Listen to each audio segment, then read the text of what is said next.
চট্টগ্রামের ফটিকছড়ির এক স্বর্ণর দোকানে এভাবে দিন দুপুরে মরিচের গুঁড়া মেরে চুরি করার সময়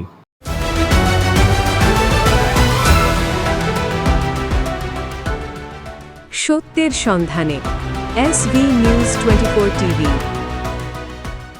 ফটিকছড়ি উপজেলার বিবিরহাট এলাকায় এক স্বর্ণ ব্যবসায়ীর দোকানে একজন মহিলা ঢুকে স্বর্ণ দেখতে দেখতে দুইজন স্বর্ণ ব্যবসায়ীকে বোরখার ভিতর থেকে মরিচের গুঁড়া দুইজন ব্যবসায়ীকে মেরে দিল।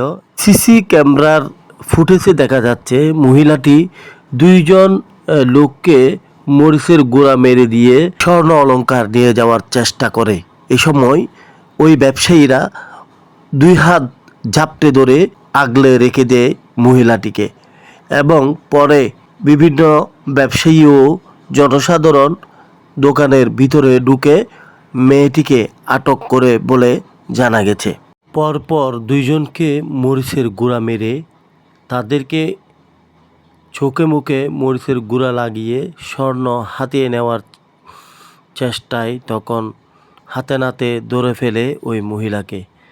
দুইজন ব্যবসায়ী মরিচের গুঁড়ার চোখে আহত হওয়ার পর মহিলাকে হাতে ধরে রাখে এবং পরে উৎসব জনতা দোকানের ভিতর ঢুকে মেয়েটিকে ধরে ফেলে। ওই মহিলাটি মূলত একজন ছিনতাইকারী। এ সময় অভিনব কৌশলে সে দিন দুপুরে মরিচের গুঁড়া মেরে স্বর্ণ অলংকার লুট করার সময় ব্যবসায়ী জাপটে ধরে ওই মহিলাকে টেনে হিঁচড়ে ধরে রাখে।